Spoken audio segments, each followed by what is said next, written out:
আমার এই ব্যাকগ্রাউন্ডে আপনারা যে ভয়ঙ্কর দৃশ্যটা দেখতেছেন, এই দৃশ্যটা হলো মনগুড়ি পার্কের। আর এই মনগুড়ি পার্কের এই ধরনের ভয়ঙ্কর দৃশ্য আজকে এটাই প্রথম না, আগে অনেকবার হয়েছে। কোনো ধরনের রুল রেগুলেশন ফলো করে না, এবং কি হাজার হাজার ছাত্রছাত্রী আর মানুষের জীবন নিয়ে খেলা করা দেখা যায়। এরকমভাবে ওভারলোড দেয়, বিশাল ব্রহ্মপুত্র মাঝখান দিয়ে পার হয়ে যায়। তথাপিও যারা ঘাটলেছি তাদের কোনো প্রতিক্রিয়া নাই। এইভাবে ওভারলোড দেয়, এই বিশাল ব্রহ্মপুত্র মাঝখান দিয়ে নাওটা নিয়ে যাওয়া হইতেছে। এই নাওটা যদি কিবা কারণে ডুবে গেল, এই প্রত্যেকজন মানুষের দায়ভার কে নেব? কেবল এই ঘাটলেছির গাদ্দারির জন্যে এই বিশাল ব্রহ্মপুত্র মাঝখানে এই মানুষগুলার মৃত্যুর সম্মুখীন হওয়া দেখা গেছে। তো এইটাই ঘটনা আজকে প্রথম না, আগে বহুতবার ঘটনা হয়েছে। আর এই ঘটনা বহুতবার মারামারি হয়েছে। তো ছাত্রছাত্রীদের পরীক্ষা টাইমে সময় মতো পার করতে পারে না, সেটাও নিয়ে বহুত কেঁচাল সৃষ্টি হয়েছে। তথাপিও ঘাটলিচি কোনো ধরনের প্রতিক্রিয়া নাই।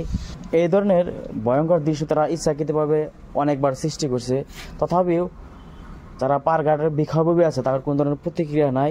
আর তারা বিনা লাইসেন্স যারা নাও চালাইতেছে, নায়ের মাঝখানে কোনো একটা ধরনের সেফটি নাই, না কোনো একটা লাইফ জ্যাকেট আছে, না কিবা আছে।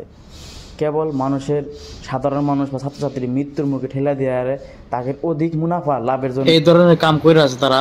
তথাপিও আমাদের এই অঞ্চলের মানুষের কোন ধরনের প্রতিক্রিয়া দেখি না। স্তরী বিভাগের মানুষ যারা আছে তাদের তো নাই গায়, কিন্তু আমাদের যারা অঞ্চলের মানুষ আছে, তাদের যারা ছাত্রছাত্রী যারা নিজেরা পার হয়, তথাপিও তাদের কোন ধরনের প্রতিক্রিয়া দেখা যায় না। এতটা সমস্যা হওয়ার পরেও এই ঘাটলিচি নামে যিনি দালালগুলো কোন ধরনের বিধি ব্যবস্থা হাতে নেয় নাই। অনুরোধ করুন যারা পারঘাট বিক্ষোভী আছে যে আপনারা অতি শীঘ্রে এই পারঘাটে কিবা বিহিত ব্যবস্থা নেওয়ার জন্য ভিডিওটা বেশি বেশি শেয়ার করেন, যাতে ওই বিক্ষোভী পর্যন্ত ভিডিওটা যায়। এই পারঘাট নিয়ে আপনার মতামতটা কি আপনি কমেন্ট করে জানান।